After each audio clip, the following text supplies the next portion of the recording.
So hi guys, my name is Kira. I'm from the Center for Academic Success. I'm one of the reading and learning tutors at the center. I've been there for about 3 years now, so I know my stuff. So what we're going to be talking about today and focusing on today is exam prep and time management, which is something that all students need to know how to do. So we're going to be focusing on different skills and strategies that you can kind of implement into your studies or into your schedules to kind of figure out how you should be managing your time and also how you should be studying for exams. So starting off with the basics of time management. So the first thing that you want to do when it comes to time management is to eliminate any dead hours. So by show of hands, how many of you guys have maybe a free hour or so, maybe between classes or between going from school to work, things like that?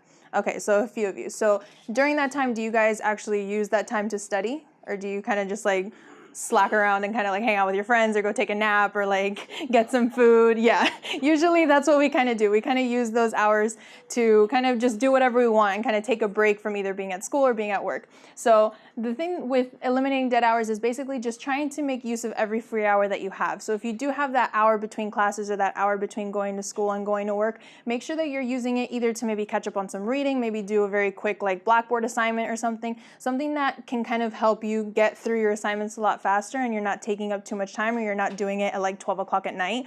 Because half the time, let's say, I'm just going to give an example of myself. I used to get off campus around 8, 9 o'clock at night, and by the time I got home, I didn't want to do anything else. I just wanted to go to bed or just watch Netflix, or if it was Thursday nights, I was watching Scandal or Grey's Anatomy, or I wanted to do stuff that made me happy. So if you're on campus and you have a couple of extra hours to spare, see if you can get some studying done in that time so it's a lot easier for you and you don't have to be worrying about that later on in the day. Then the second point is using daylight hours. So that basically kind of goes with the eliminate dead hours as well. So just like it says there, studies show that each hour used for studying during the day equals 1.5 hours of night study. So does it usually take you maybe double the time to get through assignments when you're doing it at 9, 10 o'clock at night than it would if you were doing it earlier in the day? Some of you, yes, some of you know. Some of us are night owls and we do doing our stuff later on in the day. I'm definitely guilty of that. But sometimes it's kind of you're more productive during the day. When the sun is out and you're on campus, especially if you're on campus, you'll find that you're more productive because once you get home, you have all of the distractions of your computer, your TV, your bed. You don't want to have to be doing anything. So if you have the time during the day, do it then so that way you're more focused and more willing to actually get stuff done. Then listing things according to priority. So obviously put the most important assignments first. So if you have a paper, a research paper due in 2 weeks, start it today. Don't start it 2 days before it's due. I had students just this morning that are in my Bio 1 workshop at the center telling me that I have my lab report due on Friday and I haven't even started yet. I'm like, what? Where were you for the past month since the assignment was assigned to you? You should have already started this by now. So if you have something that's going to take you a little bit of time or something, make sure that you're putting those assignments first. I mean, obviously Blackboard assignments or my math lab assignments and things like that, those are important as well, but they don't take as much time as these. So give yourself enough time to actually get these things done. And then avoid too much detail. So only emphasize on the major dates and times. So when you have an exam, when you have a paper due, when you have an appointment, things like that, those are the things that you should be focusing on. Don't focus on I'm gonna get coffee at 3:15 after class. You don't need to be writing those things down into your journal or into your agenda. Are you that detailed? You're that specific? Yeah, sometimes that tends to happen. And some of us are very OCD and we want to write down everything, but sometimes kind of just focusing on the major things is the most important part. Okay, so then going into the different types of classes and how you're going to be studying for those kinds of classes. So usually at FIU we have 2 types of classes. We have recitation classes and lecture classes. Now recitation classes are basically discussion-based classes. So if you know that your professor is going to be asking a lot of questions or they're going to want to create some sort of discussion within the class, you'll find this a lot with psychology courses or philosophy courses. You'll want to make sure that you've read ahead of time before you go into class so you have something to input. For me, for example, I was an English major. Being in an English major, I needed to make sure that I read whatever novel we were discussing in class to make sure that I can participate in the discussion. So with any class like that, you want to make sure that you've read ahead of time so that way you can kind of be able to input and give your own ideas and your own information. And then with lecture classes, those are obviously the classes where your professor is just going to be lecturing the whole time. They're not really going to be asking any questions unless the professor is actually giving you clicker points. Some professors do use the clicker questions. We always tell students to actually study after they go to lecture. So focus on the lecture, go take as many notes as you can, focus on what your professor wants you to know, and then when it comes to actually reading the textbook, you have some sort of guideline as to what to focus on from the textbook. Because how many times do we read a textbook that sometimes can be, like one chapter can be like 30, 40 pages sometimes, and you think that everything's important. Like that happens to us all the time, and we think that we need to take notes on every single little detail, when in reality, you just really need to know and you need to focus on what your professor wants you to focus on. So by going to lecture, getting the notes and getting, or maybe like if they give you a PowerPoint, using the PowerPoint as kind of a reference and a jumping off point, you can use that to kind of go into the text and find any further information that you want to add into those things. Okay, so then the next thing is to develop some sort of schedule. So this website is a website that we found here at the center. So it's studygs.net/schedule. I definitely recommend writing it down or taking a picture of it or something. So this basically kind of shows you a typical 24-hour day and how many hours you're wasting throughout that day, or how many hours you're using up, I should say. So just basically, yeah, I'm just putting it like I'm being honest. So basically, we kind of just gave you an example just so you can see, but this particular student, let's say they have 3 hours of class a day, they maybe go to work for about 6 hours a day, they sleep the recommended 8 hours, which no one ever does anymore. I mean, like, who actually sleeps 8 hours? And then maybe they use 2.5 hours of their day to eat or meal prep or something. So out of all of the stuff that we do in the day that is actually necessary for us, we only have 4.5 hours remaining out of our day. So that's to study, that's to maybe do things that we want to do, like watch TV or hang out with our friends. We didn't even factor in transportation. Like, how many of you guys drive to and from school? A couple of you do, and sometimes it takes, like with Miami traffic, it sometimes takes up to an hour to get here. So that's factoring in another hour that we've wasted. So things like that, we need to factor into our schedules. We need to make sure that we're using up our hours as much as we can and kind of using them to our advantage and things like that. So this kind of gives you a little wake-up call as to the day, there's not enough hours in a day. Okay, so now we're going to go into a couple of scenarios so you guys can see how you should be studying versus how you might already be studying now. So this is a student who has a few assignments to complete for 3 courses. So they're taking finite math, they're taking English comp, music appreciation, and general bio, so bio 1. So the student is trying to get all of this done in one day. So how many of us try and study for all of our classes in one day? So yeah, it happens sometimes. Sometimes we slacked off, or maybe we have an exam that we need to cram for, so we need to get all of the other assignments done in one day. Or sometimes we just leave everything for the last minute and things start piling up. So what we need to focus on is not doing that. So first I'm going to show you the don'ts. So starting off with finite math, let's say, or any math course that you might be taking. So let's say you have an exam that's on the last 5 chapters that you've covered in class, and then you might have a homework assignment to complete. So that takes maybe 4 hours of studying to cover each of the chapters that you've that are going to be on the exam, maybe another hour to actually do the homework assignment. So that's about 4 to 5 hours of studying for just math. Then let's say for music appreciation, this class usually just focuses on the lecture notes, so making sure that you actually go to class and get your notes, review your notes for the quiz, so that takes maybe another hour, and then another hour to actually take the quiz, so maybe it's online or something. So that's another hour to 2 hours of studying. Then you have Gen Bio 1 and maybe the lab. So let's say you have 2 chapters to read for class, because some biology professors make you read 2 chapters a week, and that's 80 pages of reading. And then maybe you have a lab report that you have to finish, and that can take up to 6 hours to complete a lab report, because you have to go off and look for the research, you have to actually get the research and kind of pull the information from the articles that you're actually going to use from them. Then you have to create some sort of outline of what you're going to include in the paper, actually write it. So that can take even longer than 6 hours, but just kind of a general 6 hours usually. And then for E&C, you have a 3 to 5 page paper due. Then maybe you have to outline and plan that, so that maybe take even up to an hour for that. And then writing it can take up to 2 hours, but that can even be longer if you're not very skilled at writing. Like me being an English major, I can do a paper in the day before it's due. But maybe if writing is not your best thing, that can take you even longer. Okay, so obviously those are the incorrect ways of doing it. You're leaving everything for the last minute. This can tend to happen like either during midterms or finals time, and this kind of tends to like pile things up. But here's the right way to do these things. So let's say for finite math, you have your assignments. They're usually about 45 minutes to an hour. So make sure that you've obviously studied the material before starting the assignment, so that way you have the prior knowledge of the material, so you're not trying to look through your notes trying to figure out how to solve these problems. Make sure that you have the knowledge of how to do them. And then the exam, if it's 5 chapters, let's say this was before spring break, but let's say it's now before Thanksgiving. Make sure that you're studying you start studying 2 weeks prior. So focus on one chapter at a time. Sometimes we tend to cram things all at once and kind of just focus on everything all at once, but then sometimes it can kind of get jumbled up, or like we confuse things from like chapter 3 with chapter 7, and like you don't really know how to actually solve the problem. So making sure that you're focusing on one chapter at a time. Let's say the test is next Wednesday. Maybe if it's 5 chapters, do 1 chapter a day and focus on 1 chapter at a time, so that way you can kind of learn the information correctly.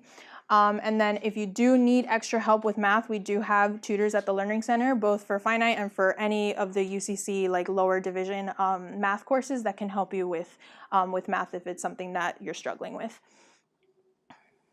Okay, so then with music appreciation, again, these are usually based on the lectures, so making sure that you're obviously going to class, making sure you're not slacking and not going to class, taking good notes, preferably using the Cornell method. Have any of you heard of Cornell notes before?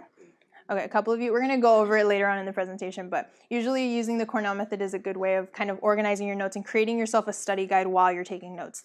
Then you want to make sure that you start studying maybe a few days before the quiz, just so you can kind of have a good refresher right before, and then briefly review your notes right before the exam as well. So that can kind of give you a little trigger and kind of keep the information fresh in your mind.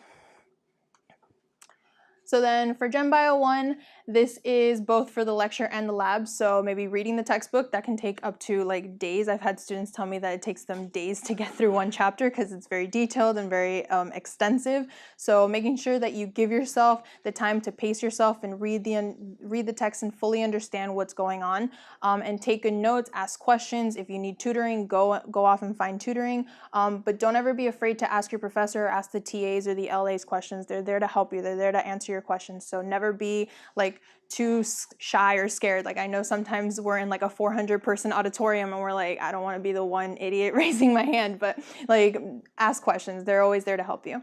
And then with the lab report, just making sure that you're following the instructions, that you're looking at the lab rubric, and making sure that you're taking the time to find the appropriate research and the sources that can kind of go along with your research. Okay, so how many of you are taking biology or plan on taking biology in the future?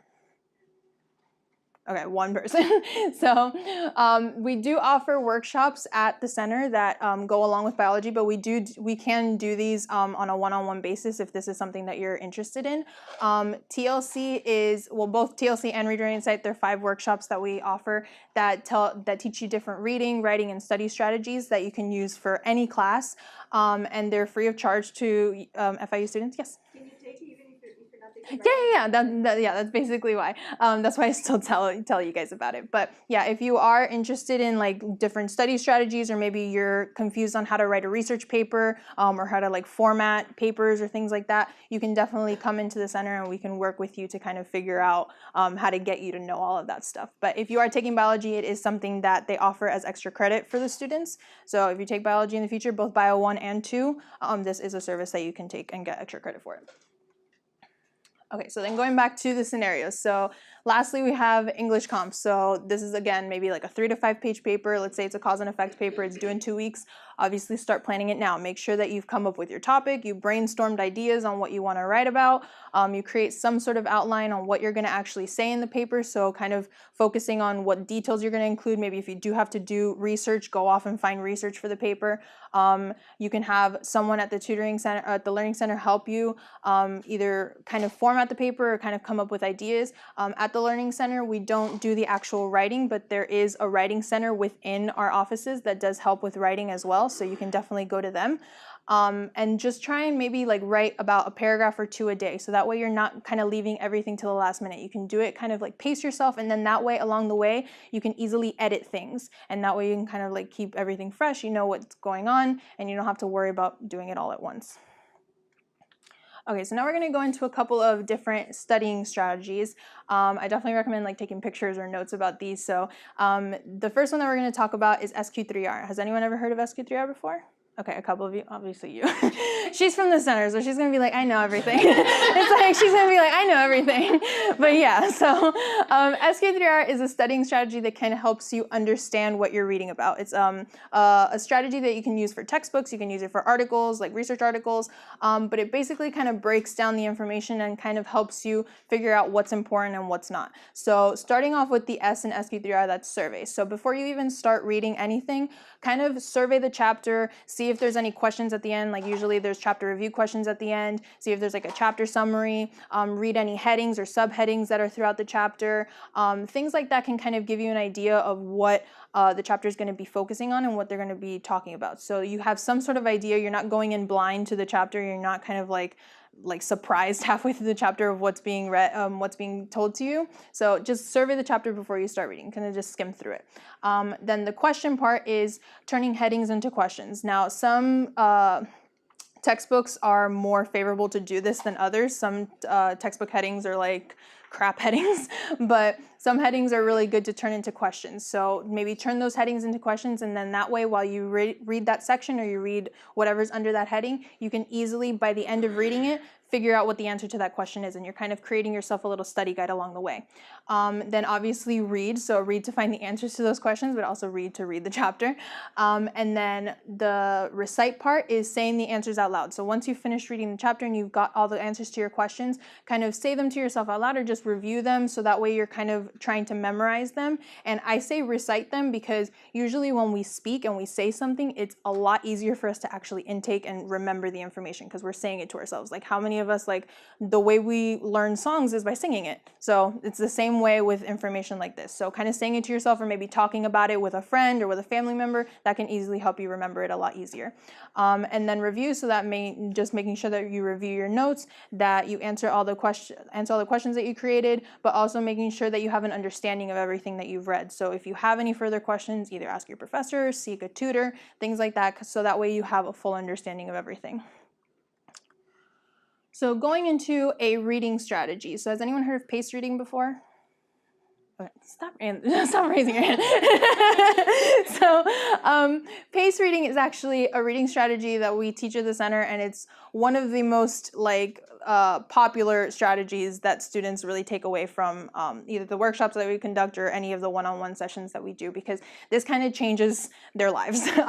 Because this method kind of helps you focus on the important details from the chapter, but also helps you from actually getting through the text and understanding everything. But like, how many of us, when we read a chapter, do we highlight a lot of things? And then by the end of it, it's like a coloring book. Or it's like we actually don't know what actually ended up being important. Or just the fact that it takes us like hours to get through one chapter of a textbook. Like that tends to happen a lot because all of the information that we're learning is very bulky, or it's just a very long chapter and it takes a while. So with paced reading, it kind of helps you, one, give yourself like a little bit of a break while you're reading, so that way you're not sitting there for 3-4 hours like trying to get through something, and then by the end of it you don't remember anything because it's been 3 hours since you started reading. But it also helps you not distract yourself as well, because like how many times are we reading and then 10 minutes in we're like this, and we're texting, or we're on Snapchat, or we like, oh, look, my dog, and like something happens that distracts us. So this kind of prevents you from getting distracted. So the steps to paced reading is, first, obviously disconnect. So leave your phone in another room, put your laptop away, whatever tends to distract you, kind of like don't surround yourself with distractions. Then sit somewhere that you like to actually read. So whether it be in like your room or maybe somewhere outside on campus or in the library, sitting somewhere where you're able to actually concentrate and read. And then set a timer for 20 minutes. So you can either just be looking at the clock or put a timer on your phone or something. And in those 20 minutes, you're only going to focus on reading. You don't have a pencil. I mean, all you have is a pencil. You don't have a highlighter. You don't have a notebook, nothing. And while you're reading, you're going to just be looking for any important facts that you normally would highlight or you normally would take notes on. But instead of doing that, you're going to just place a check mark next to that piece of information in the textbook. So then that way you can kind of have a little reference that you can go back to later on when you're finished. So you'll read for 20 minutes doing your check marks along the way, and when you're done, you give yourself a 5-minute break. After your 20 minutes are done, you give yourself a 5-minute break. That's when you can go and grab your phone, or you can like go and get a drink of water or pet your dog, whatever it is.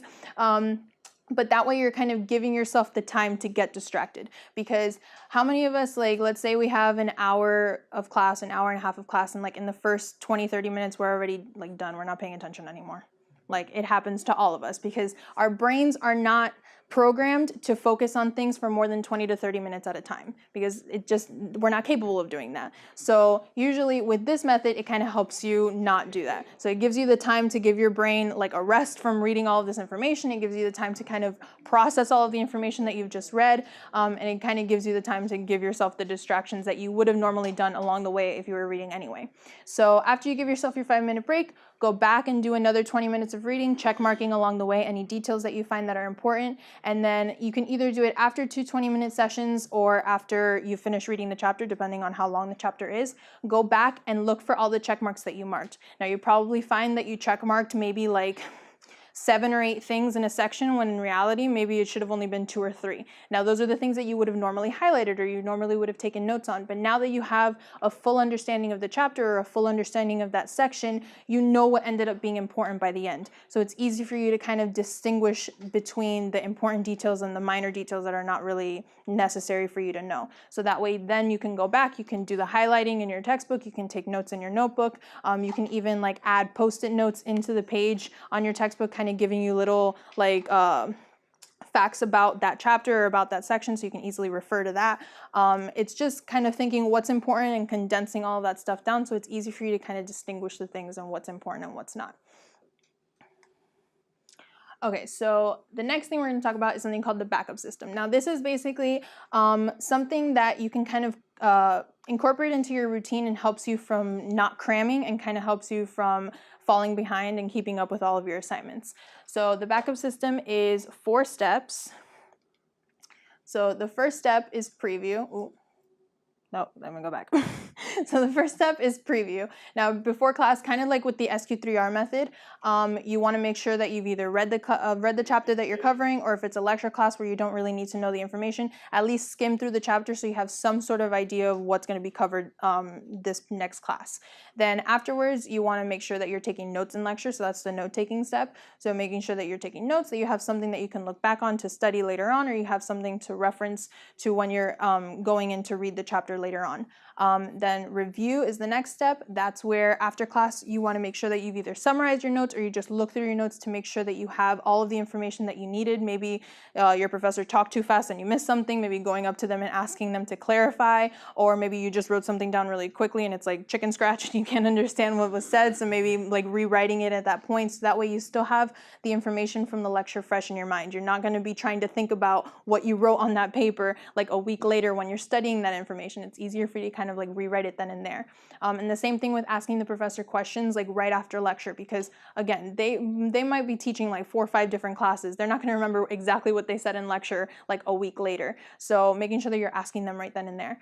And then the accumulating steps, just making sure that before each class, that you're accumulating your notes and you're accumulating your knowledge. So before class, while the professor's like setting up the projector, or they're just getting their stuff together, pull out the notes from last class and give yourself a quick refresh of what was covered, because a lot of classes accumulate information, like most classes do. So everything that you covered last time is going to come up in some way this next class. So making sure that you're kind of refreshing your mind on what was covered, so that way you're ready to go for this next course. Okay, so this is the Cornell note-taking method, which I mentioned earlier. So to those of you who don't know this method, it's a very simple method that kind of helps you organize your information, and in a way you're creating a study guide while you're writing notes. So you easily just split up your paper into 3 sections. You have a note-taking area in the center, a cue column on the left, and a summary section on the bottom. Now the note-taking area is basically you just write whatever notes you want to write, either from lecture or from the textbook.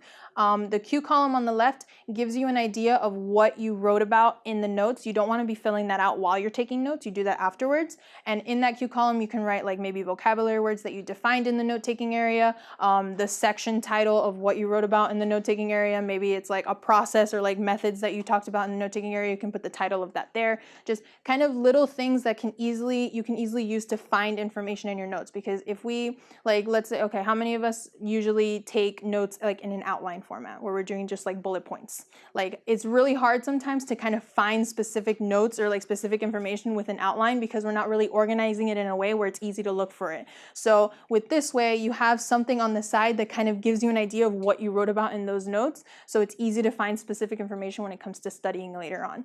And then the summary section on the bottom, that's usually maybe like 2 or 3 sentences summarizing the notes that you took in both the Q column and the note-taking area. And this can easily be used to either review before your next class. So with the accumulating step of the backup system, you can use that as your accumulating step. Just give yourself a little refresh by reading those 2 sentences, but also just use that as a way of showing that you understand the information that you took notes about. Because the best way that you can do that, or the best way that you can figure out if you understand what you're studying, is by doing it in your own words, by writing maybe like a paragraph that kind of shows if you understand the information. So if you can be able to summarize notes in that way, then you'll know that you know what you're talking about. Okay, now talking about some tips to study successfully for an exam. So first of all, you want to find your ideal study space. So making sure that you find somewhere that you like to study, that you're comfortable with, that maybe there's no distractions if you're easily distracted, making sure that you're like maybe in a quiet area or something. Find somewhere that you like to study. So if it's in the library, if it's outside, like sitting on the grass somewhere, if it's at home, whatever it is, just make sure you find a good place to study. Then start studying as early as possible. You don't want to cram everything in at the end, because what happens when we cram? We cram, and then right after the exam is done, we don't remember any of the information that we actually studied about. So obviously some classes have cumulative finals at the end. So if you have a midterm and you cram for that midterm, you're not going to remember what was on the midterm when it comes to the finals. So making sure that you're giving yourself enough time to study so that way you can actually memorize and understand the information. Study based on your learning style. Now, your learning style is basically figuring out what kind of learner you are. So are you a more visual learner? Are you a more auditory learner? If you're a more visual learner, obviously focus on maybe pictures or graphs, or find like videos online that help you understand the information. If you're an auditory learner, have a discussion with classmates, or maybe go up to your professor and ask them questions. You're going to be more inclined to actually understand information if it's someone explaining it to you. If you're a more kinesthetic learner, that means you're more hands-on. So maybe if you are like in a lab environment, you want to make sure that you're obviously focusing on the experiments, because you're someone who tends to learn a lot better based on actually doing what you're learning about. So kind of things like that, finding out what kind of learner you are and studying based on that. And then the different types of subjects, different subjects call for different types of studying. So obviously you're not going to study in an English class the way you do in a math class, or in a science class, or in a history class. So figuring out how you study for certain areas is key, so that way you know how to study for those classes. You can obviously organize a study group. So if you have a few class members that you're friends with, like set up a day, like either during the week or on the weekend, that you can kind of meet up with them, and you can kind of bounce off ideas or bounce off like their own understanding of the information. Maybe they have a specific way of how they understand a piece of content that you would have never thought of, and then that kind of helps you understand it a lot better. So always kind of like talking to people and focusing on others' ideas is a really good thing as well. And obviously stay positive, but still work hard. Don't be cocky. know that you can do it, but don't like over believe that you can do it, because sometimes if we get cocky, we actually fall behind. These are just obvious like live a healthy lifestyle tips. So obviously make sure that you allow enough time for sleep. No one gets 8 hours of sleep anymore, but at least try and get like 5 to 6 hours of sleep. I will fully attest to being someone who only gets 5 hours of sleep a night, because I can't go to bed before 1 a.m. So at least trying like at least 5 and 6 hours of sleep. So that way you're not walking around like a zombie, or just like focus like only living on coffee or energy drinks. And then obviously eat well-balanced meals and drink plenty of water, so that way you have the energy to kind of live throughout the day. And make sure that you still do things for yourself that you enjoy. So like whether it's watching Netflix or hanging out with your friends, or like doing exercise, whatever it is, still makes time for yourself to do the things you like. Okay, so just to wrap things up, so make sure that you remember to use any free hours that you have during class, or I mean not during class, during school, during the day. Make sure that you're using those hours to your advantage. Don't let them fly by. Don't like go off to your car and take a nap or something. Like actually use those hours. Figure out how you want to study for each of your classes, because like I said, you study differently for each of your classes. So kind of figure that out early on, so you're not falling behind later into the semester. And then create a schedule that helps you kind of finish everything in a timely, efficient manner. Usually when it comes to exam prep or time management is usually the key. It's not giving ourselves enough time to actually finish things is usually why we tend to like either make mistakes or fail or things like that. So giving yourself enough time is always the most important thing. And that's it. So anybody have any questions regarding anything, whether exam prep, time management, anything like that? Yeah. You mentioned 2 methods, Mhm. but they seem to me at least, more for like English and reading. What about for math? Like, do you recommend a particular method that we should look at for math? For math, we don't really have methods in terms of math that like, well, like what kind of methods are you trying to look for? Like actually like solving problems? Or No, just in general, like a general guideline, apart from just, practicing. Mhm. Yeah, I think that's the only guideline that I can really give you, because with math it's just practicing problems over and over and over again until you figure it out. And if it's something that you really are struggling with, then I definitely recommend sitting with a tutor. Most of them are math majors or are in a field that requires a lot of math, so they definitely can give you tips on how they understand information or maybe methods that they use. So I definitely recommend either sitting with a tutor for that and kind of figuring that out. Okay. Any other questions? I have a comment just because I found interesting that you gave the advice. When I make my schedule, Mhm. I kind of overdid it in the sense of I didn't leave Any blank space, any time for anything? Okay. So I maximize my time. But if I can get done what I put it there, it Mhm. would be great. But the reality is I can't. Mhm. So I do have to have the 15 minutes to go get the coffee. Okay. And so I like your presentation, but Mhm. like I think for me at least didn't work my schedule that way. I had Mhm. now to cross some things out and Mhm. just realize that I need more days and but I have to put some spaces in between stuff. Yeah, I definitely understand that. Like it depends on the person, depends on how busy they are during the day, it depends on how much free time. We just kind of go in that direction with the presentation because we kind of know like the general population of students, they have maybe like a couple hours here and there that they're not really using up. So depending on like how much you work, how much you go to school, like if you have maybe like a family life at home, like things like that obviously factor in. But we kind of just show that because that's the more general population, how students work on campus. So we show it that way because of that. But yeah, definitely like if you have more things going on, obviously fill up your schedule. So yeah, any other questions? Okay.